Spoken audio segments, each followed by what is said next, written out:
자, 2000학습무 구체적인 내용을 한번 들어가 볼게요.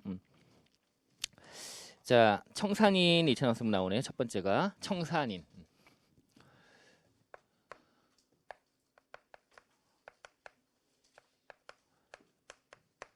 청산인 등이라고 하는 게 맞아요. 청산인 등. 청산은 해산하는 거죠. 문 닫는 거죠, 이제.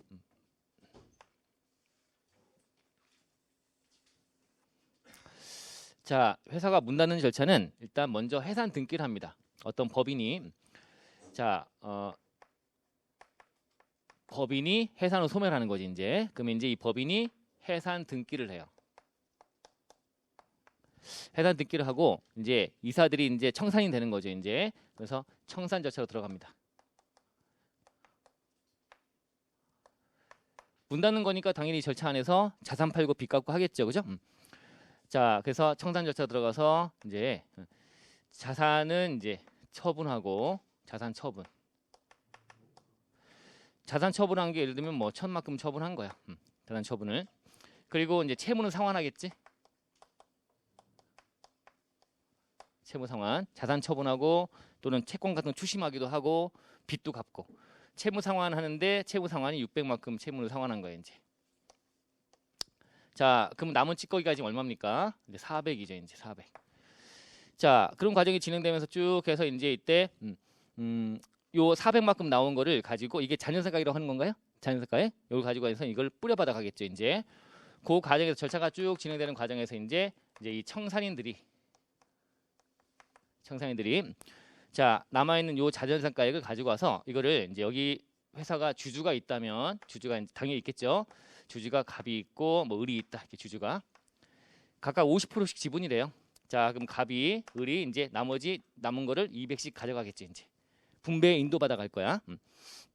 청산인은 분배를 해주는 거고 이제 분배 받아가는 자들이 이제 부려 받아가겠죠. 이런 과정이 진행될 거예요. 자, 근데 그 과정에서 봤더니 이 문 닫는 법인이 얘가 내야 될 해당 어떤 국세가 있었다는 거야. 국세가 이제 성립되어 있는 국세예요. 자, 국세가 얘가 뭐 한 100만큼 있었던 거야. 자, 그럼 국세 내는 의무도 이행, 채무 상환만 할 것이 아니라 이 세금도 내고 700이다 마이너스해서 300 갖고 뿌려야 되는 거 아닙니까? 결과적으로 봤더니 얘가 없어지는 법인에 해당 국세를 지금 못 낸 상태가 돼버린 거야. 봤더니 이만큼 더 받아갔잖아, 얘들이. 얘는 더 뿌려준 거고. 그럼 얘들한테 2차적인 책임을 지고 있다는 거야. 당연히 세금도 내고 뿌려줬어야 되는 건데, 그죠? 얘는 뿌려준 원죄가 있고 뿌려받은 애들은 또 그만 가져갔으니까 책임지는 거다 이거죠. 아시겠죠? 이런 과정이 2000학습무. 자, 이 과정에서 일단 자, 1번이 뭐였죠 아까? 주된 납세자, 그죠? 누구냐? 이 법인인 거야, 법인. 1번 주된 납세자인 법인. 얘가 해산으로 소멸하는 법인. 해산으로 소멸하는 법인. 그게 이제 주된 납세자가 되는 것이고. 자, 2000학습 누가 질 거냐? 청산인. 사실은 뿌려받아가는 그 금액만큼 책임지는 거니까 더 많이 가져간 얘들이 책임지는 게 맞을 거예요. 얘들이 이거를 분배 인도받아간 자 아닙니까? 분배 받은 자. 주주죠. 얘들이 2000학습 지는 게 맞아. 이게 2번. 근데 우리 청산인한테도 네가 뿌려준 잘못이 있으니까 너도 책임지라고 돼 있어요. 청산인도. 얘는 뿌려준 죄인데 어쨌든 가져간 건 얘들이 가져갔지만 네가 잘못했으니까 너도 책임져라고 하는 거다. 이게 2000학습무자. 청산인 등이 되는 거죠. 청산인 또는 분배 인도받은 자. 자, 그리고 세 번째는 뭐였죠? 대상국세였나요? 대상국세는 성립국세. 당연히 세금이 생겨나기만 했다면 문 닫는 과정이 진행되든 뭐라든 생겨난 세금은 확정도 짓고 납부해야 되는 세금이 발생한 거 맞으니까 얘가 성립국세. 이게 3번. 4번은 뭐죠? 4번은 징수부족액. 요건에다가 알파인데 알파가 없어 얘는. 그냥 징수부족이다라고 하면 되는 거야. 이게 발생했다. 다 걷어갈 수 있으면 문제가 없는데 징수부족이 발생했다. 라고 한다면 책임지는 건데 5번이 이제 한도죠. 한도. 자, 5번 한도.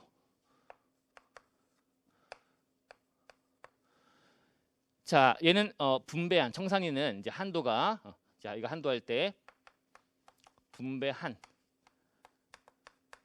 재산가액을 한도로 한다고 되어 있고요. 얘들은 인도받은 자는 분배받은 재산가액 한도로 한다 이렇게 되어 있어요. 분배받은. 얘는 뿌려준, 얘는 뿌려받은. 분배받은 재산가액 한도로 한다.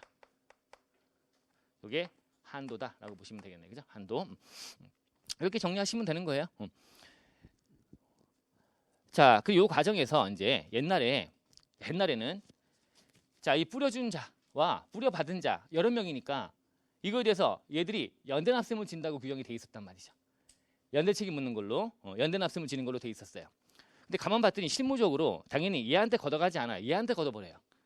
얘들은 지금 여기는 2명만 썼지만 실제 법인 보면 수십 명이 될 수 있는데 각자의 걷는 거 물론 당연히 그렇게 할 수 있지만 그것보다는 청산인한테 그냥 모두 걷어버린다는 거죠. 그리고 나면 얘는 남의 거 냈으니까 구상권 행사에서 네가 치고받고 해라고 하는 거야. 실무적으로. 그런 일이 일어나니까 그럴 거면 굳이 연대납세물 진다고 규정하지 말자. 그 연대납세물 규정이 삭제가 됐어. 그럼 지지 않는 걸로 됐지. 그럼 지금 뭐를? 해산법인, 없어지는 법인의 성립국세를 이 법인의 세금을 연대 책임을 지지 않는다. 이렇게 만들었는데 근데 입법 미스다. 아까 잠깐 얘기했던 게 이 법인이 원천잉수 이 법인에 관련된 원천잉수 자 보니까 앞에 가볼게요. 자 465페이지 앞 페이지 가보시면 자 거기 개별세법이 7번 체크되어 있을 거야 아마. 7번 맨 마지막에 당구장 표시 바로 위에 해산법인의 원천징수 세액에 대한 청산인과 분배받은 자간 연대납세 이게 살아있단 말이에요. 이게 시험에 나와. 이거 이쁜 미스 같은데 없어질 때 같이 없어지는 게 맞는데 지금 제가 말한 지지 않는다는 건 뭐예요? 이 해산 법인 없어지는 법인의 성립국세 얘기하는 거야. 그거는 지지 않아. 그런데 이 법인이 원천인수한 소득세나 법인세가 있는 거예요. 그걸 납부를 해야죠. 원천인수했으면 원천 의무자로서 납부를 해야 되는 소득세나 법인세가 있는데 그거를 지금 안 한 상태야. 안 내고 이걸 뿌려줘 버린 거지. 그러면 얘들이 책임져야 되는데 그때 연대 책임 묻는 걸로 돼 있단 말이지. 약간 미스 같다. 없어질 때 같이 없어져야 되는데 얘만 없애고 얘는 안 없앤 것 같은데 근데 계속 이어지고 있네요.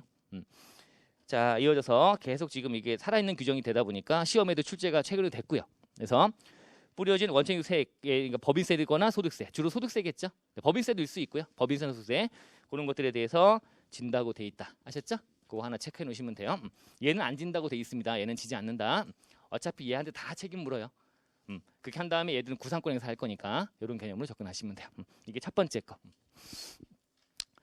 자 이제 두 번째가 출자자 이차납세무네요. 출자자.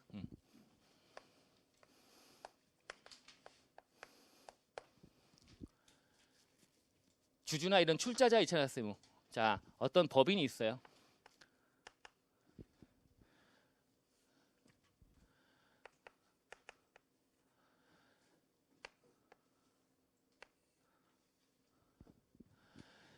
자 법인에 보니까 이 법인에 무한책임 사원이 있어요.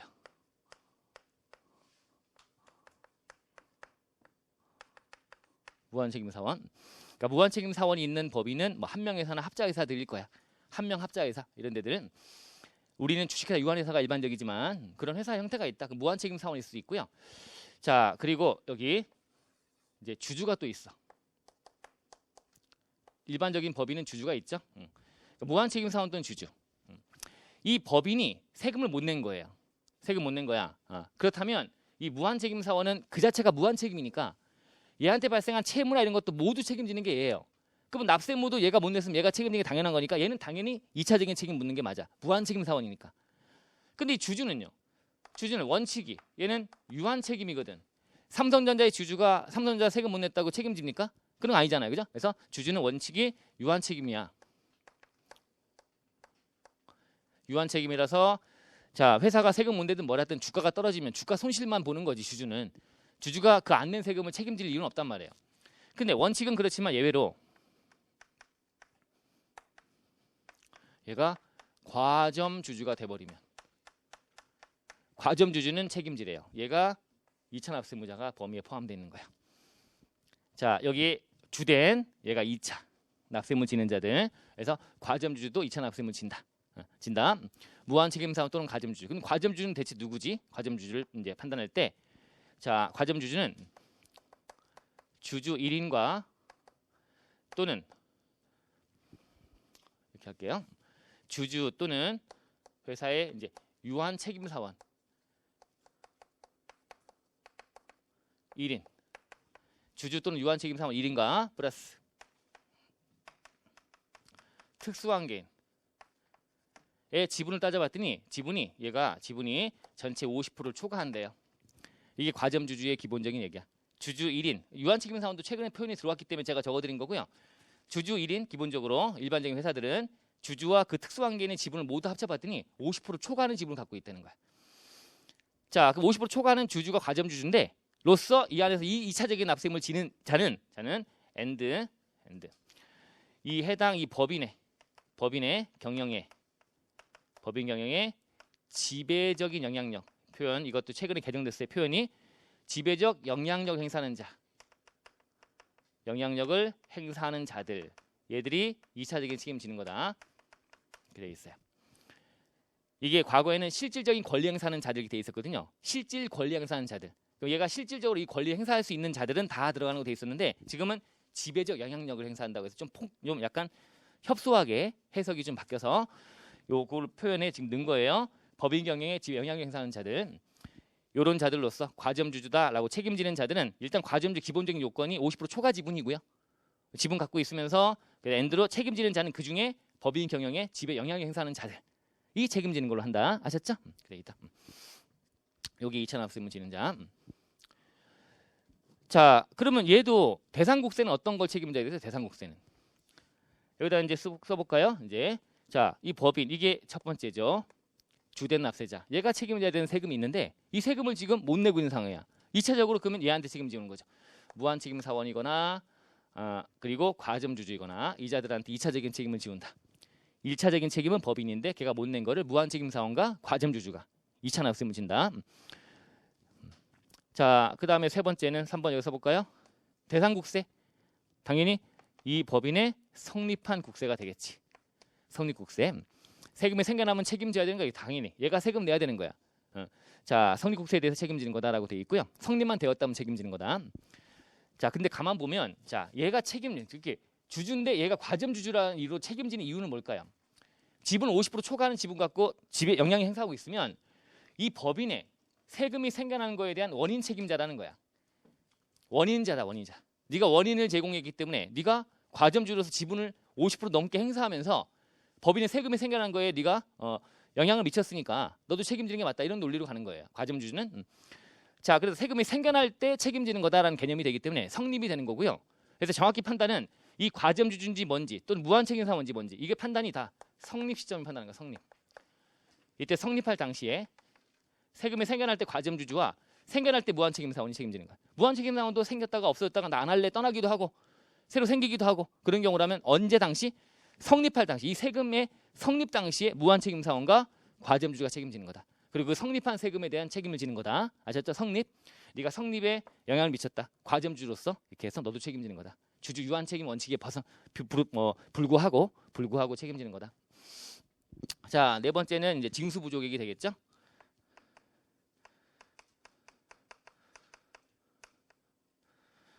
자, 다섯 번째는 한도가 되겠지. 이제 5번 한도.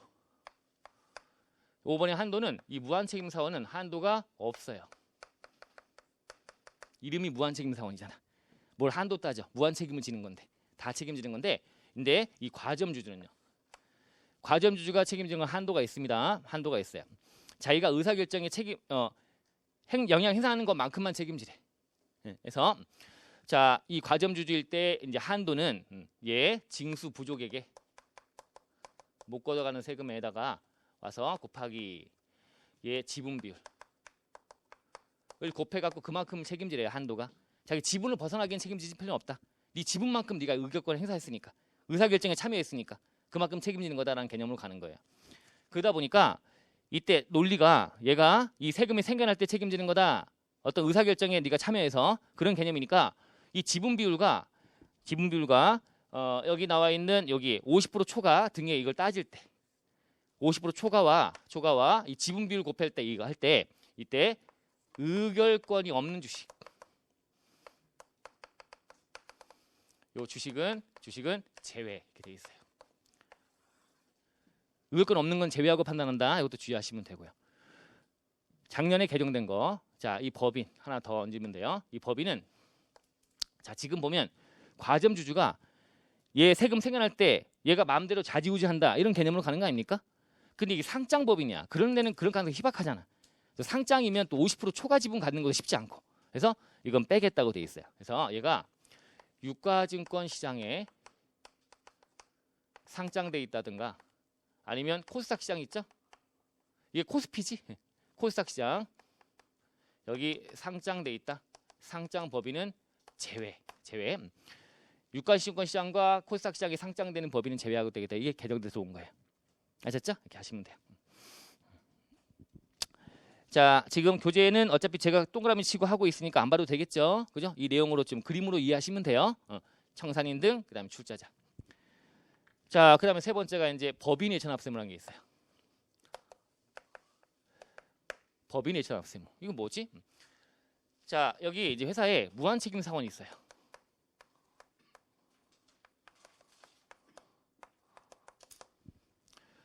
그다음에 또 과점주주가 있지. 무한책임 사원과 과점주가 있습니다. 얘들이 납세물 이행을 하고 있단 말이에요. 자기 세금을. 이 법인의 세금이 아니라 무한책임 사원 개인적인 세금, 과점주주의 개인적인 세금을 지금 내야 되는 상황이야. 얘들이 이행을 하면 되겠지. 얘는 이제 어떤 법인의 지금 무한책임 사원일 거고 또는 과점주주일 거고 이렇게 출자하고 등등 해서 지분, 얘도 지분 갖고 있겠지. 무한책임 사원도 지분이 있겠지. 그리고 과점주주는 당연히 지분 이렇게. 이 과점주주의 판단은 이렇게 똑같이 하도록 돼 있어. 이거 준용한다고 돼 있어 원래. 딸려가는 거고 얘가 개정되면 같이 개정되는 걸로 딸려가는 걸로 보시면 과점주주의 판단은 어쨌든 지금 이 상황은 뭐냐면 약간 특이한 건데 무한책임 사원이나 과점주주가 자기 세금을 내야 돼요. 근데 안 냈어 얘가. 고지서만 띄웠고요. 안 내네. 독촉장 띄웠고 안 내네. 그럼 이제 뭘 해야 돼? 압류 매각 청산 들어가야 되겠죠. 그 얘 재산에다가 압류 걸고 지금 그런 상황이야. 근데 압류 걸 걸 찾아봐도 다 없어. 아니면 부족해. 세금 낼 거에 부족한 거야. 그래 어떻게 할까 고민하고 있는데 그 보니까 마지막 최후의 보루로 남은 게 주식이야. 얘가 지분이야. 얘 지분, 얘 주식. 그러면 주식에다 뭐 하면 돼? 주식에 압류 걸면 돼요. 갖고 얘 주식에다 압류 걸어서 이걸 세금 걷어가면 되는 거야. 근데 이제 요건이 나오는 게 이 주식에다가 압류 걸고 등등해서 매각하려고 했더니 이게 매각 불능이야. 이 법인이 이 과점주 등에 대한 어떤 지분에 대해서 주주의 어떤 뭐 변동이 되고 이런 걸 싫어하니까 정관에다가 이 매각에 대해서 제한을 걸어버렸어. 그럴 수 있어요. 주주들은 주식을 팔 수 없다. 이렇게 할 수도 있어요. 매각 불능이야.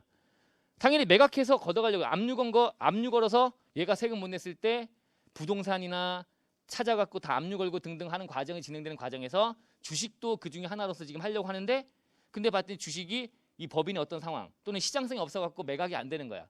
매수 희망자가 없다는 거야. 안 팔리는 거죠 주식이.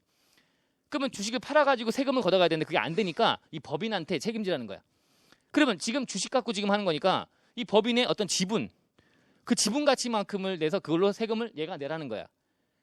그러면 이 지분은 정리하고 쉽게 말하면 이 과점주주가 이 법인에다가 이제 주식이 지금 안 팔리니까 그럼 주식을 감자한다고 감자 생각해 감자. 그러면 주식을 내놓고 감자 대가 받아가고 얘는 주식을 찢어버리겠지. 그것처럼 하라는 거야. 감자 대가를 누구한테 내라? 세금을 내라는 거야. 감자 대가를. 지분 정리하라는 얘기야. 네가 원죄가 있다고 생각하는 거야. 너도. 응? 이 주식이 매각이 안 돼버리잖아. 정관 때문에. 아니면 비상장 뭐 매수 희망자가 없을 때 이렇게 해서 안 돼버리면 그런 경우는 네가 책임지는 게 맞다. 그래서 지분 정리하라. 이렇게 하는 거다.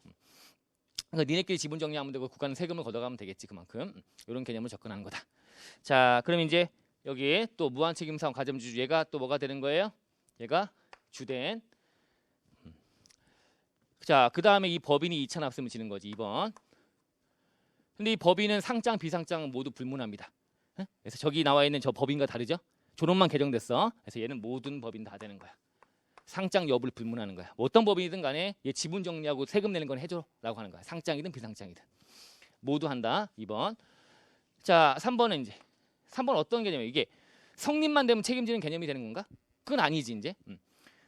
자, 얘가 언제까지 가야 돼? 납기까지 다 기다렸다가 세금 못 거두니까 체납 발생하고 등하니까 압류 걸고 할 때 재산 주식 압류 걸고 하는 과정이 진행된 거 아닙니까? 그래서 얘가 적어도 확정은 돼 있어야 된다. 확정국세야. 성립국세가 아니죠 이제. 다 이때가 성립이었는데 지금 이제 확정이라 바뀌었어. 확정국세. 확정된 국세에 대해서 책임지는 거다. 그리고 이 무한책임의 과점주를 판단할 때도 언제 시점 판단해야 돼요? 납기 만료일.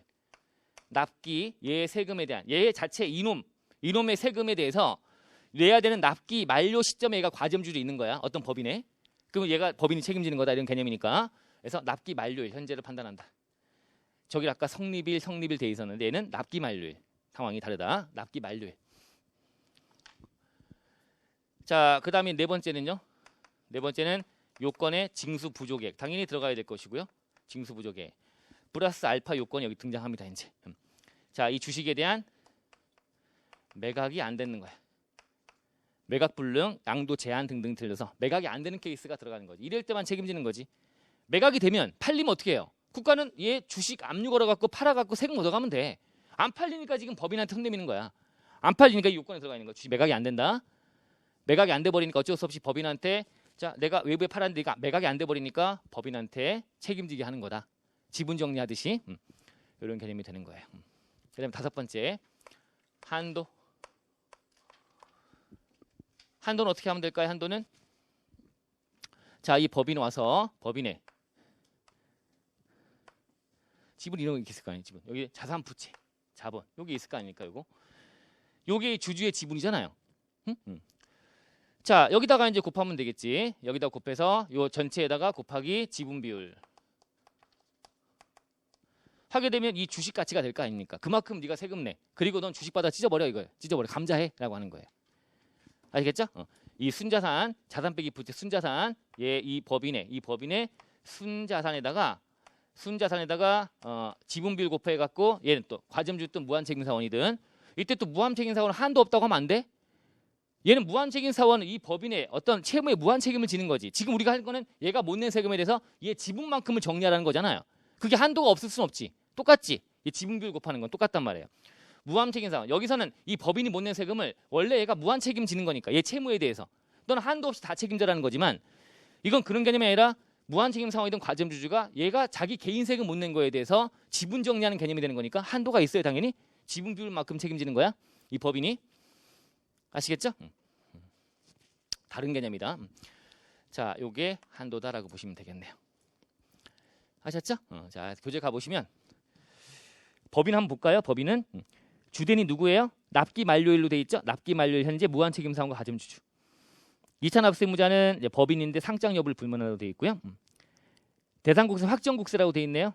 즉 이른바 납기 만료일 이후의 국세야. 그게 될 수밖에 없어. 납기 만료 이후에 안 되니까 압류 걸고 해서 주식을 압류한 상태야 지금. 그리고 매각이 안 돼 버리니까 지금 법이 손 내미는 거니까 납기 만료 이후로 지금 판단하는 거다라고 보시면 되고요. 자, 그리고 적용 요건은 매각이 안 된다라고 하는 매각 불능이다라고 들어가 있고요. 단 들어가 있는 거는 불복 절차를 들어봐야지 알기 때문에 듣고 나서 나중에 좀 보시면 돼요. 그게 중요한 건 아니고 매각이 안 되는 케이스가 그 자체 법인의 책임이 아니라 불복 절차가 진행되면 공매는 못 하거든요. 싸우고 있는 도중에 압류 건 걸 팔 수는 없어. 그래서 팔지 못하고 있는 거야. 팔지 못하는 게 법인이 원인 제공이 아니라 싸우고 있는 도중인데 압류까지는 걸지만 압류 다음에 팔아버리면 이제 엎질러진 물이 되잖아요. 만약에 소송 불복에서 이겨버리면 어떡할 거야? 다투고 있는 도중인데 다툰다고 해서 압류까지 못 가는 건 아니야. 다투고 있어도 고지 띄우고 독촉장 띄우고 압류까지는 걸어요.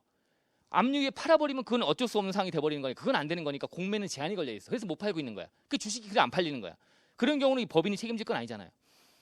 이 관련 규정에서 그런 거니까 이때는 제외라고 되어 있는 건데 그건 이제 불복 제도를 들어보시면 되고요. 이따가 자 됐고 이제 한도는 지분비율 상당이다. 순자산의 지분비율 곱한다고 생각하시면 돼. 이 법인의 순자산의 지분비율만큼이 이 주식의 지분의 가치니까 그만큼을 법인이 세금 내고 주식 지분 받아다가 찢어버리고 정리하라 이거죠.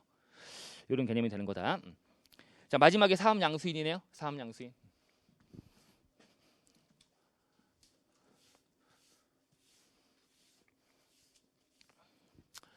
자, 네 번째.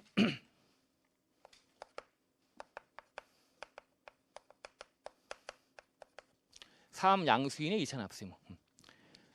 자, 사업양수 2차 납세무는 어떤 거냐? 이제 간단해요, 얘는. 사업을 양도한 양도인이 있고요. 그리고 사업양수인이 있네요. 자, 사업양도인이 세금을 내야 되는 거야. 근데 사업 잔치를 넘기네. 사업 양수인한테 사업을 넘기네.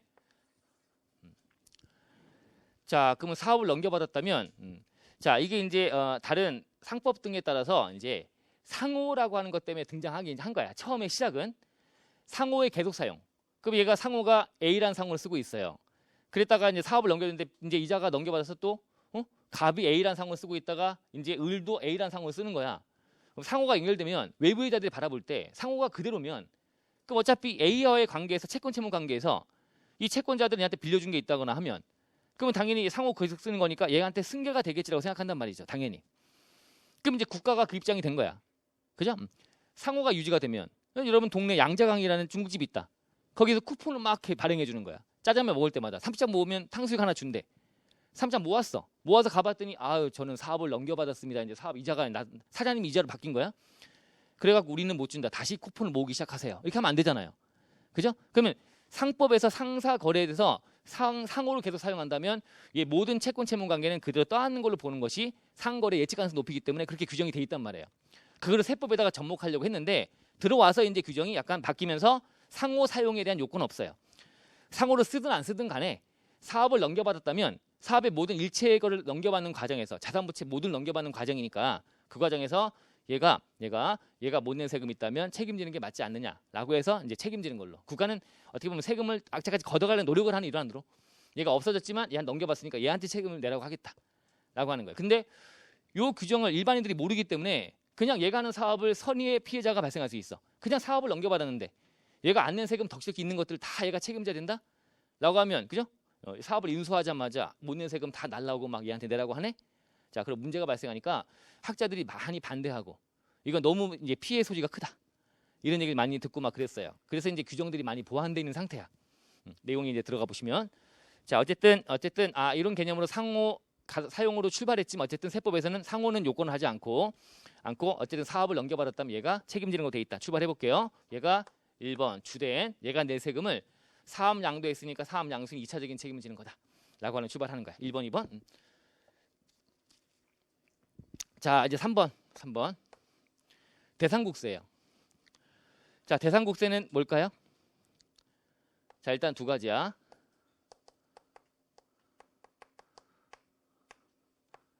얘가 못 낸 세금 중에 개인적인 세금을 얘가 왜 떠안겠습니까? 사업을 넘겨받은 자가 사업에 대한 책임만 지는 거 아닙니까?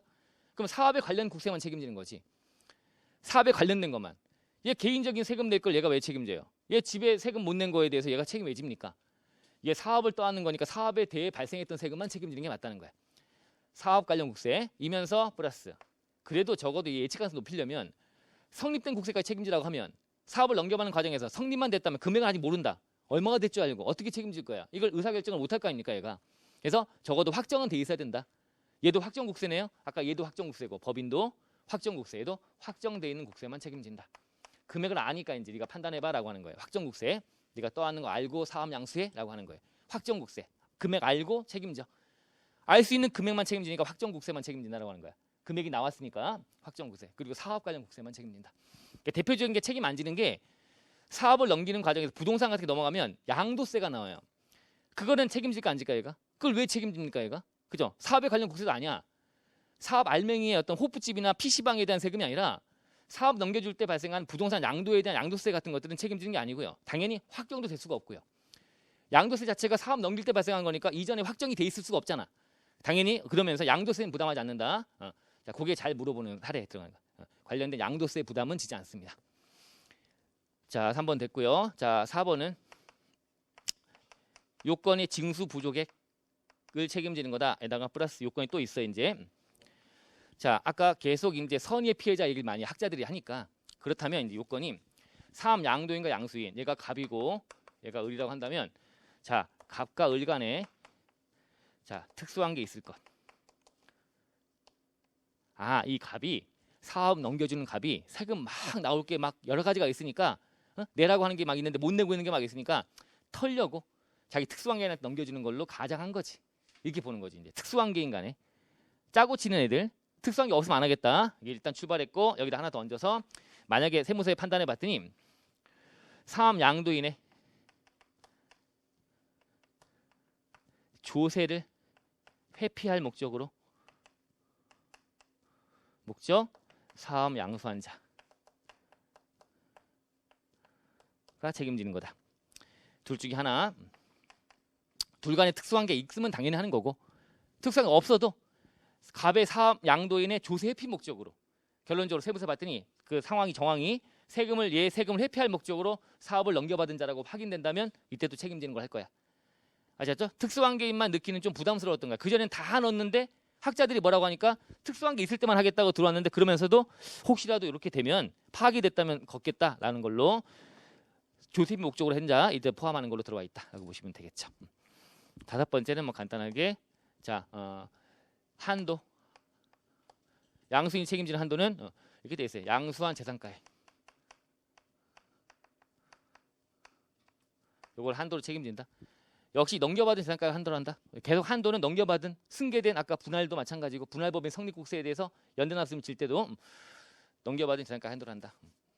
여기 계산도 들어갈 수 있긴 한데 그거는 우리가 볼 필요 없을 것 같아. 1차용은 아니고 2차용도 너무 좀 지엽적이고 그래서 이렇게 해서 기본 틀만 잡으시는 걸 하시면 돼요. 이런 거 포인트.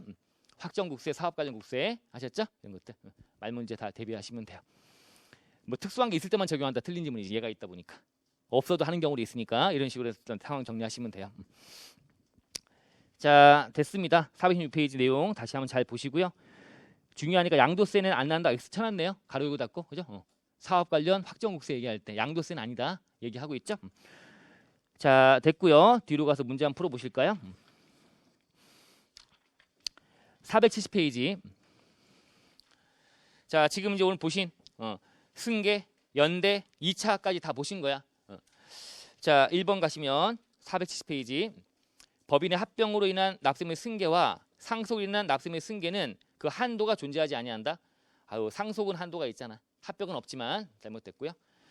2번 승계 대상 국세는 그 확정 여부에 불문하고 성립 이후의 국세라면 모두 해당한다.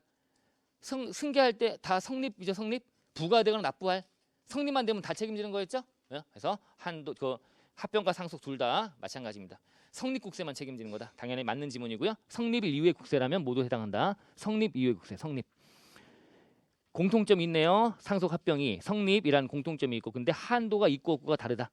승계 다시 떠올려 보시고요. 3번 상속으로 인하여 비상속인의 소득 납세무가 상속인에게 승계된 경우에는 비상속인의 소득 금액과 상속인 소득 금액을 합한 금액에 대해서 납세무를 지게 된다. 이건 소득세법 문제지 뭐. 상속 일어났을 때 승계할 때 그죠? 아버지 돌아가시고 아들이 승계받아 납세무 이행할 때 아들의 소득과 합산하지 않습니다. 개별적으로 하는 거야. 상속인 소득을 보는 건 아까 얘기했지만 연금계좌 가입자의 뭐 사망으로서 배우자가 어쩌고 그때만 그런 거야. 4번 상속 포기자에게는 피상속인 납세무가 승계될 수 없다. 그런 경우도 있잖아. 상속 포기자도 보험금 수령 시 아까 특례 그게 있으니까 예외가 있죠. 그래서 납세무 승계를 피하면서 상속받기 위하여 뭐 이렇게 한 출발 단서 들어가 있는 아까 그 얘기 떠올리시면 되고요. 5번 연대 납세무란 수인의 납세무자가 동일한 납세무에 대해서 각각 독립하여 전액의 이행을 할 의무가 있고 그 중에 한 명이 이행하면 다 소멸되는 의무를 말한다. 맞죠? 그리고 구상권이라는 게 추가될 거다. 6번 공동사업에서 발생한 소득금액에 대한 납세무는 소득세법 규정에 불구하고 국기법 규정에 따라 연대납세무 진다? 안 진다. 안 진다. 다만 합산과세가 돼버리면 진다. 아까 얘기했던 그게 되는 거죠. 7번 법인이 분할 합병한 후에 소멸하는 경우에 분할 신설법인과 분할 합병의 상대방 법인은 분할 법인에 부과되거나 분할 법인이 부과되거나 납부할 이런 국세 강제 즉 성립한 국세에 대해서 별도의 한도 없이 전액 연대납세무겠다. 한도 아까 이 때문에 그죠?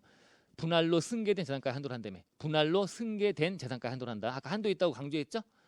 연대납세무 할 때 분할법인 성립국세에 대해서 분할법인과 얘들 등등 해서 책임질 때는 승계받은 자기 주머니에 있는 건 안 낸다며. 지갑에서 꺼낼 건 없다며. 그죠? 그래서 이런 얘기 했던 거죠.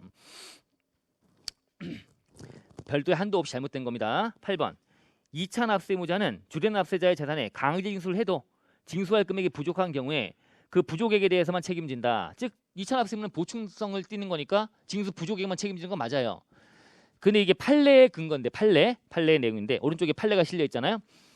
자, 이때 주된 납세자에 대해서 못 걷어간 세금을 2차 납세금 책임질 때 주된 납세자의 그러니까 징수 부족액은 주된 납세자한테 쫙 가서 압류까지 걸어가지고 매각까지 해봤더니 그래도 모자라네 라면 2차 납세금한테 온다. 원래 이론적으로는 그렇게 해야 되겠지만 그렇게 하면 다 피해가. 다 예상하고 피해가 버려요. 그러니까 그래서 얘가 구체적으로 체납처분 절차, 강제징수 절차를 진행해서 징수가 부족하거나가 확정이 되지 않았더라도 객관적으로 징수가 부족할 것 같은데 라고 인정되면 족하다. 이게 판례 입장입니다. 그래야지만 걷어갈 수가 있어. 그래서 세무서에서는 어떤 납세자가 세금을 못 내고 압류 이런 과정이 진행되는 과정에서 2차 납세물 질자를 다 찾아내가지고요. 같이 진행을 해요. 같이 따라다니 진행을 하는 거예요. 같이. 그래야지만 걷어갈 수가 있어요. 안 그러면 다 시간 텀을 주면 다 피해가 버리니까. 재산 빼돌리고 그러면 뭐 사행인지 뭔지 또 소송을 해야 되는 것이고 막 불편해지잖아, 그죠? 그런 문제가 있으니까. 자, 다시 읽어보면 8번에 자 둘째 줄 끝에 여기서 징수할 금액이 부족한 징수 부족액의 경우란 구체적이고 현실적인 강제징수 집행 결과에 근거해 판단하는 것이 아니고 객관적으로 징수가 부족할 것 같은데? 라고 하면 족하다. 이게 판례 입장이다. 판례에 따른다라고 나올 수 있어요. 다툼이 있으면 판례에 따른다. 시험 문제에. 그럼 이 내용 나올 수가 있다. 오른쪽에 판례 끝에 객관적으로 징수 인정됨으로 족하다고 들어가 있잖아요. 객관적으로 징수 못할 것 같은데? 라고 판단되면 족하다. 현실적으로 체납처분까지 강제징수까지 가지 않았더라도. 자, 9번 청산인과 자녀 재산을 분배받은 자는 해산하는 법인의 확정된 국세에 한하여 일정한 한도 내에 이차나 붙인다. 요건 뭐야? 성립국세. 성립. 확정이 아닙니다. 청산인과 여기 출자자는 성립이야. 그리고 법인과 사업양수인은 확정이야. 성립, 확정. 아셨죠? 자, 9번은 청산인이니까 성립입니다. 확정이라고 하면 틀린 거예요. 10번. 법인의 재산으로 그 법인에게 부과되거나 그 법인이 부과되거나 납부할 국세의 강제징수비의 충당에도 부족한 경우에는 그 법인의 납세무 확정일 현재 무한책임사원 또는 과점주주가 이차났음을 진다? 그래요? 이게 출자자 이차 없으니까 뭐야? 출자자면 다 성립이라니까 성립이. 성립. 그죠? 성립이죠? 자, 그거 구분 잘 하셔야 되겠네요. 확정일 나오면 거버려야 돼요. 확정일 아닙니다. 11번.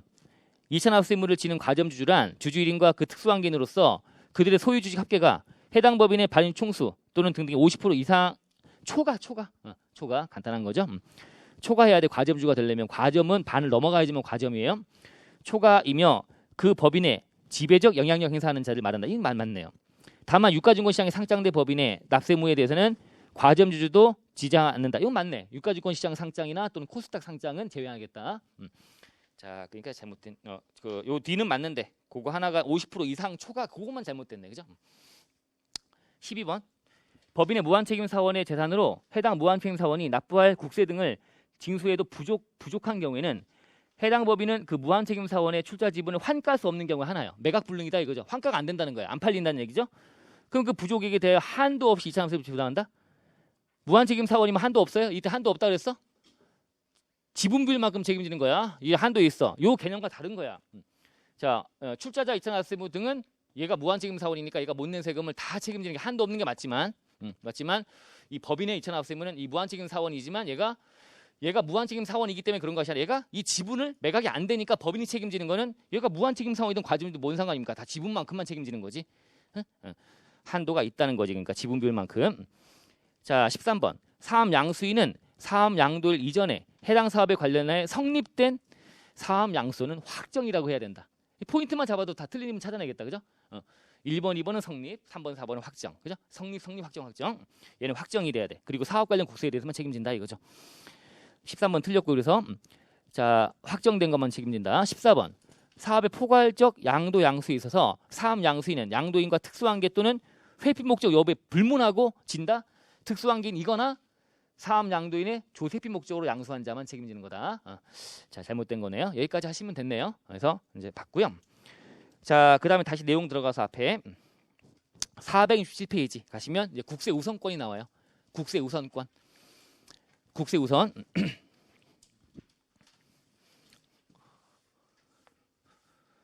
책에만 잡으시면 돼. 몇 가지 암기하시고 이것도.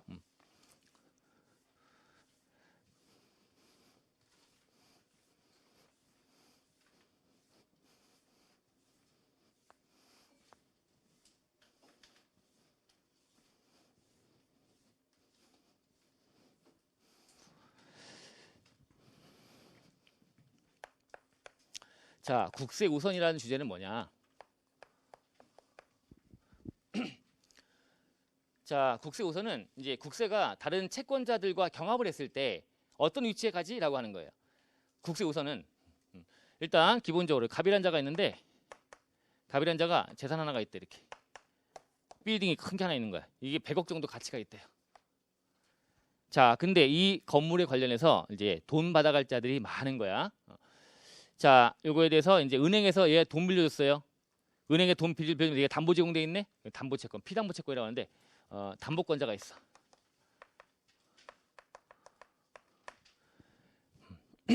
담보채권이 있어. 담보권자가 있어요. 그래서 얘가 한 40억 정도를 빌려줬던 은행에서 대출받은 게 있는 거예요. 그럼 40억은 빚을 갚아야 되는 상황이죠. 담보 제공하고 돈 빌렸으니까 이것도 있고. 자, 그 다음에 우리 이제 임차인들이 있어. 임차인들. 이 건물의 임차인들. 임차인들한테 뭘 줘야 돼 이제? 임차인들이 뭘 내고 들어왔죠? 보증금에 관련된 게 여기 한 20억쯤 있는 거야. 세입자들한테 보증금 받은 게 있는 거야. 자, 그 다음에 여기 회사에 이제 임직원이 있는 거야 이제. 자, 임금을 줘야 되겠죠 이제. 임금을 줘야 되는 것도 있어. 이거 밀린 게 있어. 임금 준 게 몰리는 게 이거 10억쯤 돼요. 이런 게 있고. 자, 그 다음에 이제 공과금이라는 것도 공과금도 내야 될 게 있는데 공과금도 30억쯤 밀린 게 있어요. 그 다음에 조세, 각종의 세금, 조세채권자가 또 국가 등이 세금을 걷어갈 게 한 40억쯤 있대요. 미치겠는 거죠? 100억짜리 건물이 있는데 40억, 20억, 60억, 70억, 140억이나 되네. 이런 자들이 막 있는 거야 이제. 자, 그러면 이게 관련돼 있다면 그러면 이거 팔아도 이거 다 못 갚죠. 그죠? 그럼 얘가 지금 안 좋은 상황이 돼가지고 이제 세금도 못 내고 해서 이 재산 팔아갖고 나눠 가지려고 해. 이때 이제 어떻게 나눠 가질 거냐 그걸 따지는 거지 이제. 모자랄 때 다 가져갈 수 있으면 이거 합쳐갖고 40억밖에 안 되는 거야. 그럼 팔아갖고 뭐 빚감해서 다음에 60억 남네. 응? 그러니까 뭐 못 가져간 자가 없잖아. 그러면 우선순위도 필요 없는데 부족했을 때 그때 어떤 위치가 될 거냐 국세가 이런 걸 지금 다루는 거예요. 자, 이 과정에서 이제 이 위에 세 가지는 공과금과 조세 말고 위에 세 가지는 얘가 자력 집행권이 없어요. 자력으로 집행할 수는 없어. 법원의 힘을 빌려야 돼. 얘기했지만 공과금 설명하면서 얘기했던 거죠. 용어 정의할 때. 그래서 아래쪽 공과금이나 조세는 이거는 자력으로 집행할 수가 있어. 자, 그게 이제 강제징수라고 하는 거지. 강제징수. 압류, 매각, 청산을 직접 할 수가 있다는 거야. 얘는 법원의 힘을 빌려갖고 압류해서 매각하는 거 해주세요 라고 빌려서 하는 거고 강제 집행 등을 하는 거예요. 그때 이제 필요한 거 되는 거고 이렇게 좀 구분해 놓을 필요는 있고요. 어쨌든 이래서 나눠 갖는 상황이 됐을 때 자, 요것들을 누가 먼저 가져갈 거냐라고 할 때 이때 원칙은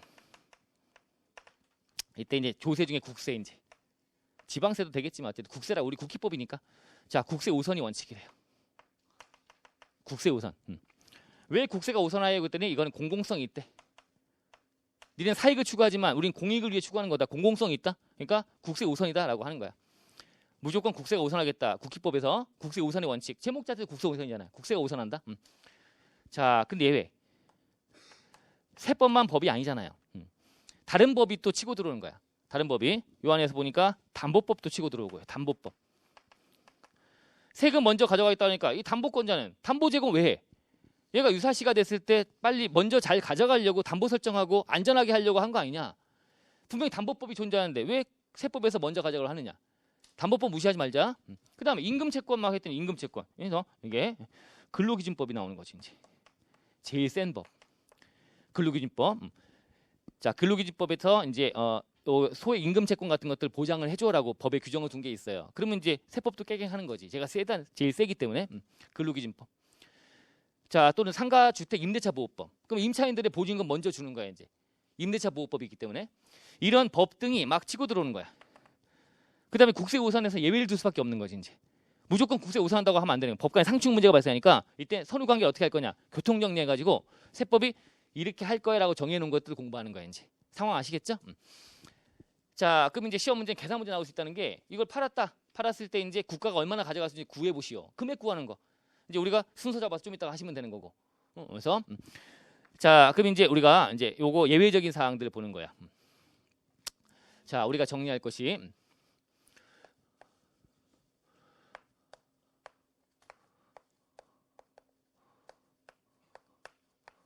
국세 우선의 예외야. 국세도 그래 너 먼저 가져가라야. 국가는 뒤로 밀릴게 라고 하는 게 몇 가지가 있다는 거. 그거 정리하시면 돼요. 그래서 첫 번째는 공익비용이에요. 실비지. 누군가 나서가지고 이걸 파는 걸 해야 팔아야지만 누가 가져가고 할 거 아니냐 이거죠. 그럼 팔 때 들어가는 비용을 자기 돈 썼다면 그거 먼저 줘야죠. 그래 네가 먼저 가져가라. 그만큼은 실비니까 공익비용이라고 하는 거예요. 공익비용이 첫 번째가 자, 강제 징수비라는 거야. 강제 징수비. 자, 강제 징수비 먼저 가져가라. 자, 근데 정확히 하면 자, 국가가 나서 가지고 국세 쪽에서 압류 걸고 매각 정산 과정을 거칠 수가 있겠죠. 그러면 지금 국세라고 하는 세금에 대한 문제가 아니라 국세가 아니라 강제징수비라고 하는 실비를 지금 문제 삼는 거야. 실비. 그럼 이 실비를 자, 만약에 국가가 먼저 하지 않고 지방세나 공과금 쪽에서 먼저 진행한 거야. 지방세 공과금이. 그럼 지방세나 공과금도 이 비용이 들어가지 않겠습니까? 그럼 그거는 먼저 줘야죠. 그죠? 그럼 국가가 진행한 거는요. 그럼 국가니까 당연히 국세 우선의 원칙에 들어가 버리잖아. 그냥 어차피. 그러니까 이제 뭐라고 표현되냐면 법의 표현은 이거 먼저 가져가라고 하는 건 이거는 선집행. 먼저 집행한 거야. 국세보다 먼저 선집행한 지방세나 공과금. 지방세나 공과금의 강제 징수비는 먼저 가져가. 여기서 지방세는 선후관계 따져야 되는 것이고요. 공과금은요.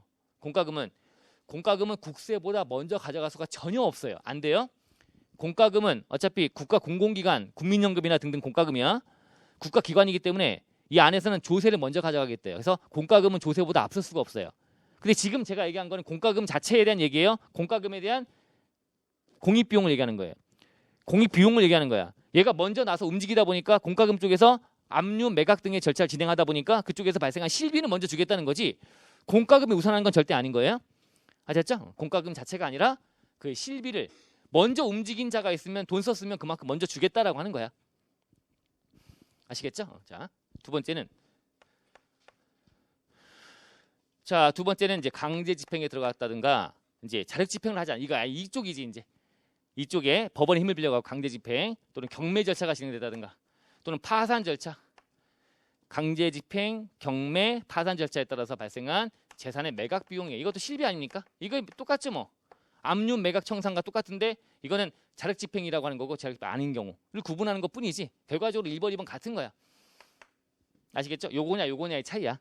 자력으로 하느냐 아니면 법원의 힘을 빌려 하느냐.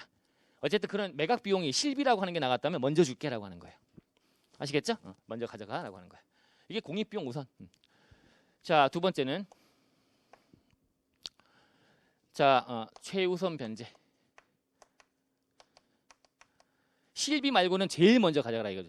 실비 말고 실비는 당연히 먼저 줘야 되고 최우선 변제에 관련된 임금 채권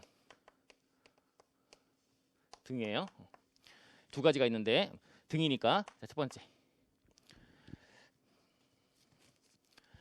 자, 소액 최우선 변제 소액 임금 채권이에요. 최우선 변제라 해도 되고 소액이라 해도 되고 어쨌든 임금 채권 중에 먼저 가져가는 게 있다 이거 임금 채권. 요거하고 두 번째는 이제 또 소액의 임차 보증금. 세입자들 먼저 보호해 주겠다는 거야. 소액 임차 보증금. 소액 임차 보증금, 소액 임금 채권이라고 생각하시면 되고요. 자, 그러니까 임금 채권이 있어. 여기 지금 보니까 보증금도 20억이고 임금도 10억이야. 이거 20억, 10억을 다 먼저 주겠다는 게 아니라 이 안에 일부야. 소액이라고 하는 기준금액 정해놨습니다. 그거는 먼저 주겠다. 보증금도 다가 아니라 그중에 일부 금액이야. 법에 정해놓은 어떤 틀에 따라서 우리가 계산할 건 아니고 그래서 이게 다 소액이라는 말 붙여놓은 거예요. 그럼 먼저 소액 임금 채권은 뭘 얘기하는 거냐? 소액 임금 채권은 최종 임금 채권들 밀린 게 막 있는데 그중에 최종 3월분 급여 3개월치 급여 그 다음에 최종 3년간 퇴직금 3월분 급여와 3년간 퇴직금 그 다음에 혹시라도 이제 뭐 재해가 발생해서 직원들한테 재해 보상금을 물어줘야 되는 상황이다. 재해 때문에 직원이 재해를 당해가지고 보상금 줘야 되는 그런 상황에 처해 있다. 그럼 그런 거 먼저 가져가라는 거야. 그죠? 일하다 보니까 재해가 발생했는데 그걸 회사가 물어줄 게 있었다. 그럼 먼저 주겠다는 거예요. 이런 것들이 근로기준법 등에 나와 있는 소액임금 채권이다라고 보시면 되는 거야. 최종 3월분 급여, 3년간 퇴직금. 미미하지. 30년 근무한 자에게 3년 퇴직금만 먼저 준다는 건 미미하지. 그럼 나머지 임금 채권에 대한 것도 이제 보시면 우선순위가 좀 돼요. 이거 말고 나머지 임금 채권도. 그다음에 소액임차 보증금은 임대차 보호법 등에서 보호받는 건데 얘가 이제 기준 뭐 임대 보증금이 워낙 큰 것들 말고 일단 기준금액 정해서 지역과 이런 거 따져가지고 소액만 보증해주겠다라고 하는 게 있어요. 그럼 이걸 소액임차 보증금 먼저 받는 걸로 가져가려면 얘는 대항력 있으면 대항력. 상가 같은 경우에는 이제 사업자 등록을 하면 돼요. 주택 같은 경우에는 거기에 전입신고를 하면 돼. 주민등록상 그 올라가 있으면 거기에 이제 우선 변제권을 갖는 거예요. 아셨죠? 기본적인 대학력이란 것만 맞추면 되는 거야. 그러면 이제 여기 우선 변제권 주겠다. 1번, 2번 동급입니다. 동급. 이게 최우선 변제 임금 채권. 자, 이게 먼저 가져가라. 실비 먼저 주고 그다음에 법에 정해놓은 근로기준법이나 임대차 보호법 이런 법에 따라서 먼저 주겠다는 거 먼저 줄 수밖에 없다.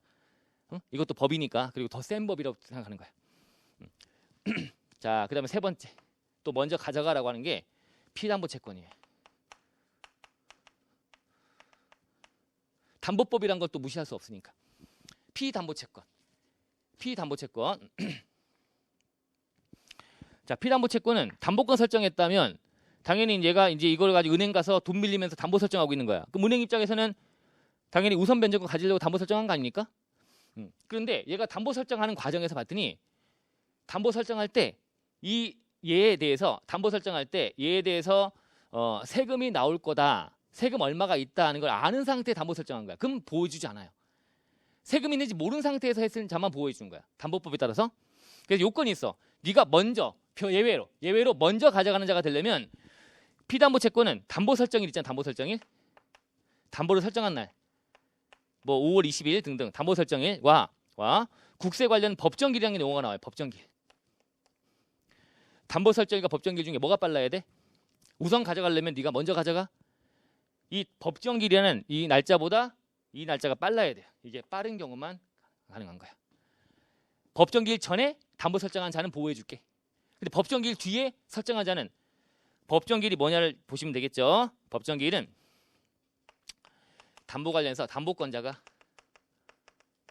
담보 설정한 은행이 돈 빌려주면 은행이 담보권자가 이 세금 이 조세 채권에 있는지 없는지 존부와 얼마인지 범위를 알 수 있는 시기. 요게 법정기일이래요. 담보권자가 이 세금의 존재를 알고 있는 상태야. 알 수 있는 날짜, 최대한 빠른 날짜, 알 수 있는 날짜, 그게 법정기일이야. 세금에서 뭔가 다툼이 발생했을 때, 그래서 내가 존재하는지를 알 수 있는 날짜, 세금이란 게 그 날짜가 법정기일이에요. 이 날짜보다 먼저 담보 설정한 자들은 이 날짜에 앞서서 했다는 얘기니까 이 담보 설정할 당시에 이 세금의 존부를 모르는 상태지. 그 자들은 보호해줘야지. 그죠? 근데 만약에 얘가 늦어. 그러면 이 존부를 알 수 있잖아. 세금이 뻔히 있는 걸 알면서 담보 설정한 거니까 넌 보여주지 않겠다. 내가 먼저 가져갈 거야. 그럼 얘가 빠를 때만 우선 변제가 되는 거지. 국세 우선의 예외가 돼버리는 거지. 이 날짜가 빨라야 되는 거야. 그러면 당연히 계산 문제 풀 때 보면 이게 제일 중요하겠네. 이 날짜 따지는 게. 그럼 이제 법정기일을 잘 아셔야 되겠죠? 언제로 해야 돼? 법정기일은. 납세무의 금액을 알아야 되니까 언제? 성립 확정 소멸. 금액 알아요. 금액.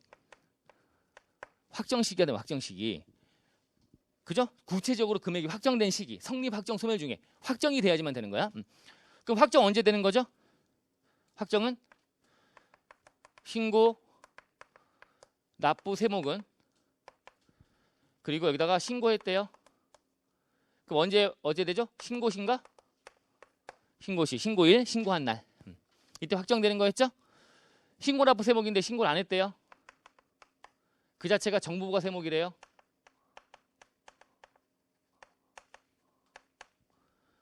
요 경우는 언제야? 확정 시기가?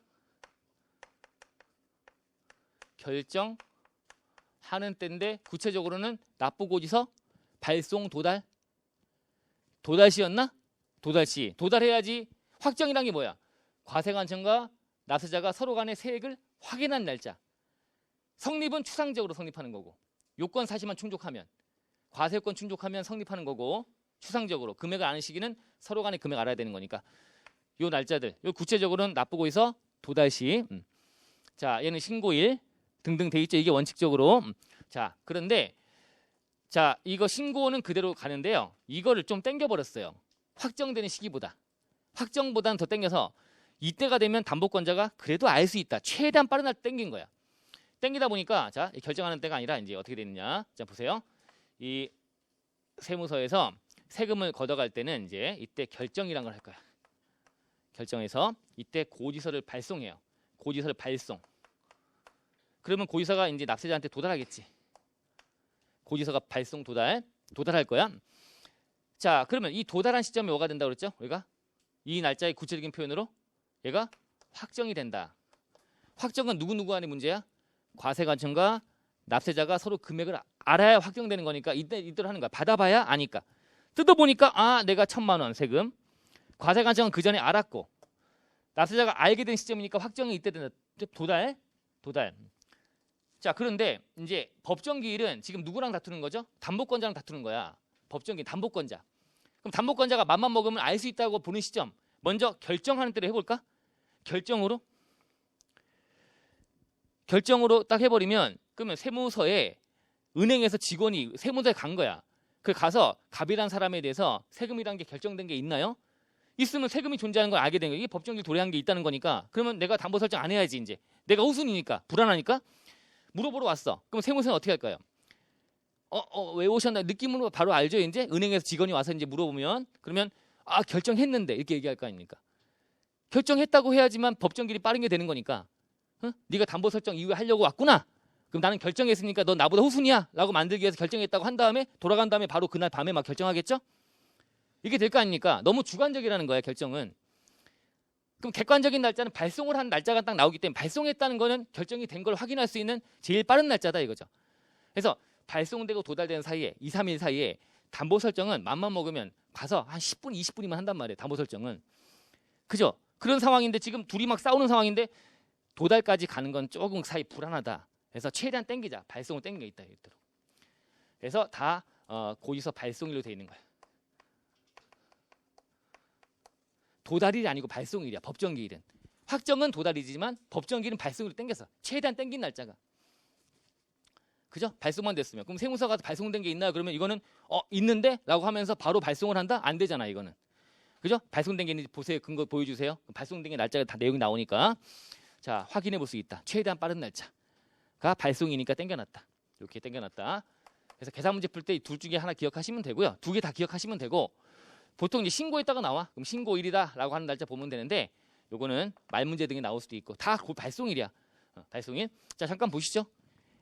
467페이지 가시면 자, 거기 밑에 법정기일만 단독으로 또 박스 만들어 놨잖아요. 법정기일은 신고 납부 세목에 따라 신고로 확정되는 국세는 신고일 1번. 나머지는 싹 다 발송일 쭉 발송일인데 중간에 뭐 그 3번 인지세나 등등 확정일로 되어 있는 것도 있고 너무 지엽적이고요. 다만 이제 6번 가보시면 납세자의 재산에 대해서 확정 전 보존 압류했대요. 확정하기 전에 세금이 확정도 되기 전에 확정도 안 된 상태에서 급박하니까 먼저 보존 압류 거는 경우가 있어.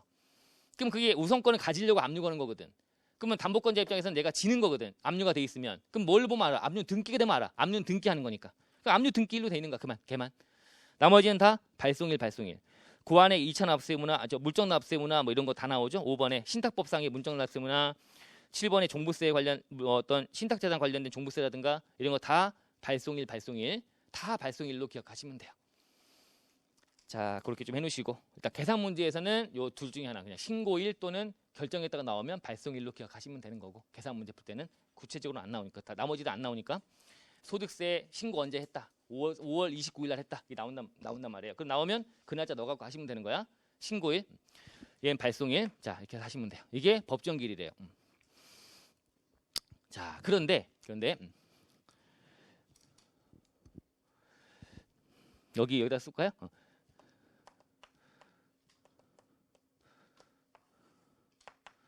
당해세라는 게 있어요. 당해세. 자, 당해세는 법정기일을 따져보기 전에 당해세는 항상 법정기일이 빠른 걸로 보는 거야. 항상 얘는 무조건 법정기일이 빠르다.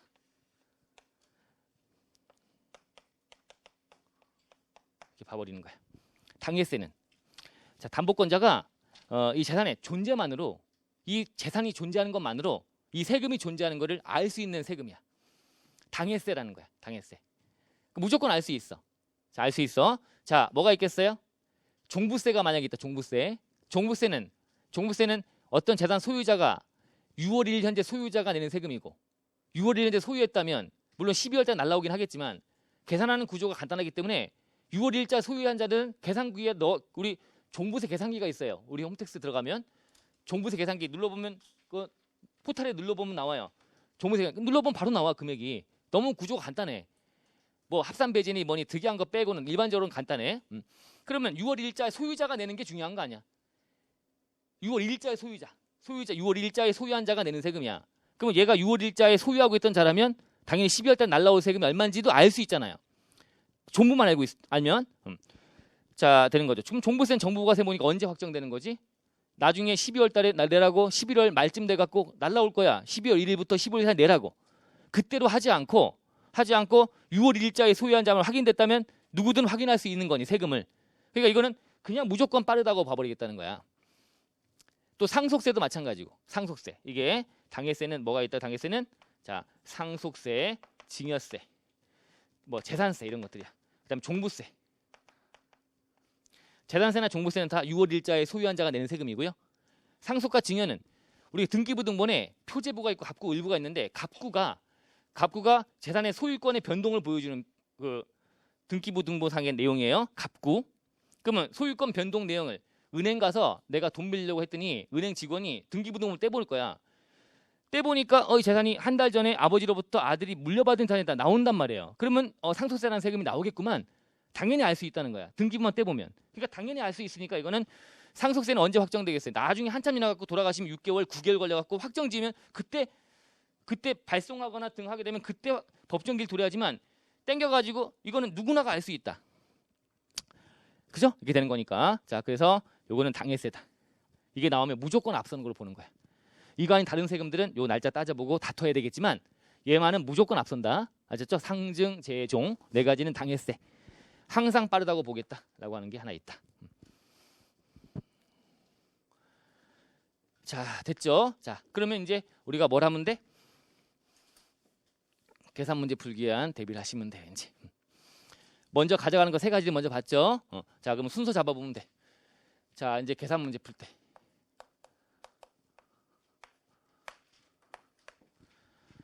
자, 이제 나오면 여기 뭐 갑이다라고 했을 때 갑의 재산 매각 대금이 나와요. 얼마에 팔았다?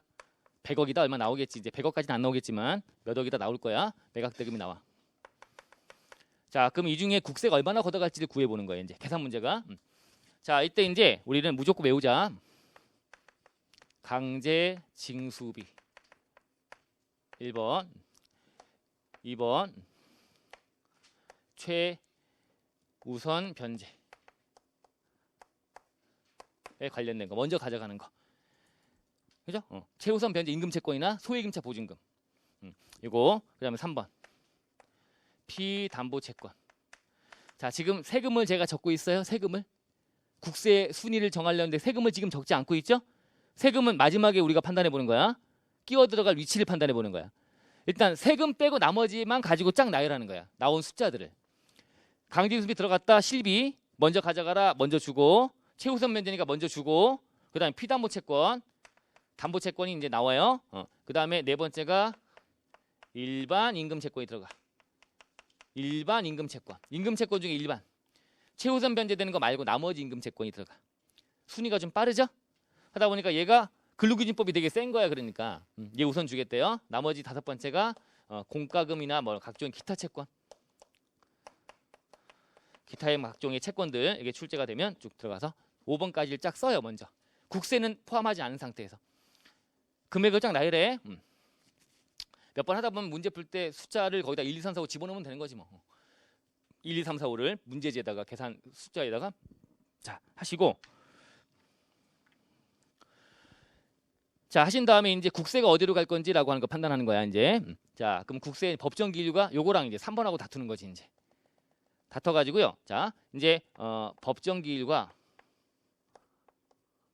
나올 거야. 날짜 신고일 또는 발송일 나오면 요놈하고 그 다음에 담보 설정일 피담보 채권의 담보 설정일 나올 거야. 그럼 두 개 비교해봤더니 법정일이 더 빠르대. 그럼 국세가 우선하는 거지 이제. 너 뒤로 가? 너 나 아는 상태에 설정한 거지? 그럼 너는 뒤로 밀리는 거야? 그럼 나는 너 앞으로 갈 거야? 라고 해서 이런 상황이 됐다면 이 상황에서는 이렇게 들어갑니다. 이 위치에 2번 3번 사이에 즉 피담보 채권 앞으로 붙는 거야.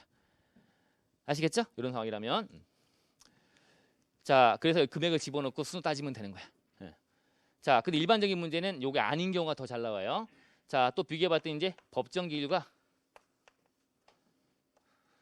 담보 설정일을 비교해봤더니 이게 늦네요. 아예 국세보다 더 늦게. 자, 담보 설정일이 빠른가 국세가 더 늦는 거야. 얘가 빠르다. 아시겠죠? 얘가 지금 이렇게 이게 빠르다는 표현이죠. 얘가 빠르다라고 하는 표현이 되겠지. 자, 그러면 국세가 뒤로 밀리네. 밀리면 이제 피담보 채권보다 뒤로 가야 되는데 여기 못 들어가요. 요놈이 걸리니까. 그래서 이때는 일반 임금 채권 뒤로 붙어요.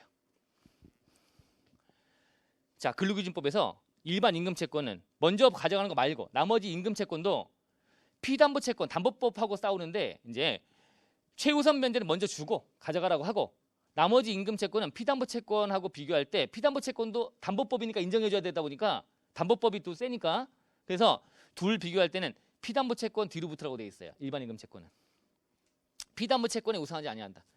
그럼 피담보 채권 말고 모든 채권에 우선한대요. 근로기준법에서 피담보 채권 말고 싹 다 우선한대요. 일반 임금 채권은. 자, 그러다 보니까 이제 문제가 돼. 얘 말고는 싹 다 우선하는 건데 물론 실비는 먼저 가져가고 최우선 면제니까 먼저 주지만 이거 말고는 담보 채권보다는 뒤로 가지만 나머지 모두 우선하는데 지금 얘 앞으로 붙는 조세는요. 여기 들어가면 그럼 이 조세도 역시 피담보 채권 아니니까 얘 뒤로 가야 될 거 아니야 이제. 그 단서가 있는 거죠 이제. 근로기준법에서 일반 임금 채권은 피담보 채권에 우선하지 아니하다. 그러나 다른 모든 채권에 우선한다. 다만 피담보 채권보다 앞서서 징수되는 국세는 우선 그러하지 아니하다. 여기 앞으로 붙는 거는 이제 깨갱하겠다. 아셨죠? 상황을. 어쨌든 강최 P10 외우시고 금액 나열한 다음에 이거 여기다가 들어가고 여기 다 임금 채권 등 뒤로 붙어요. 국세가. 여기 사이는 못 들어가는 거야.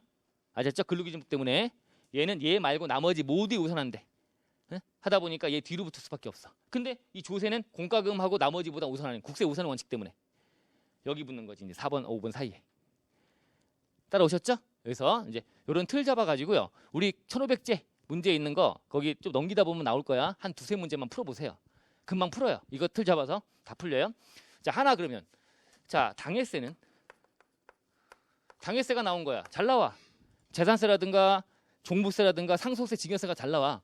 나오면 어떻게 돼? 얘는 얘보다는 아니죠. 얘보다 아니고요. 피담보 채권과 관계에서 우선 항상 우선이라면 항상. 그러면 얘가 여기 들어가는 걸 보시면 되는 거야 이제.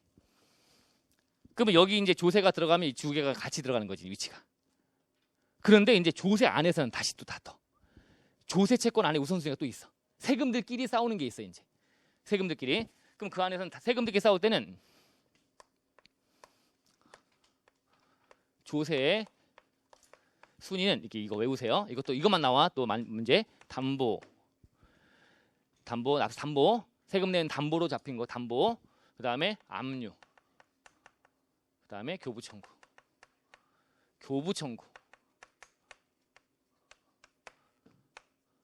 이렇게 되는 거야. 담보, 압류, 교부 청구 순서가 되는 거야. 담보 우선, 그다음에 압류, 그다음에 교부 청구예요.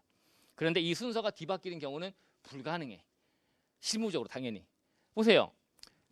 압류가 먼저고 담보가 나중에 나와. 압류 건 재산에 담보 설정하는 자가 누가 있겠어? 납세 담보로 받는 경우가. 압류 걸려 있는 걸 누가 담보로 받아? 그죠? 그럼 얘가 이게 순서가 바뀔 수 없는 거야. 응? 아시겠죠? 당연히 담보가 우선이야. 담보된 거는 압류할 수 있죠. 담보된 뒤에 어쨌든 걷어가야 되는 압류는 할 수 있잖아. 담보 다음에 압류가 발생할 수 있는 거야. 순서가. 그러니까 먼저 움직인 순서로 먼저 가져가겠다는 건데 먼저 움직인 게 담보, 그 다음에 압류, 그 다음에 교부 청구 아까 뭐였죠? 내가 압류하려고 했더니 누가 먼저 압류했네. 그럼 압류하고 팔아갖고 남은 찌꺼기 좀 주세요라고 하는 게 교부 청구라고 했잖아요. 얘 다음에 올 수밖에 없는 거야. 담보, 압류, 교부 청구. 아셨죠? 이렇게까지 계산 문제가 나올 가능성이 희박하긴 하지만 이 국세를 집어넣어가지고 금액을 구했어 이제. 그럼 세금 얼마 걷어가? 얘 얼마 구더가 나왔어. 얘 얼마 만약에 나왔다면 그 세금들이 여러 가지 나왔다면 세금들 안에서는 이게 1, 2, 3으로 가는 게 아니야.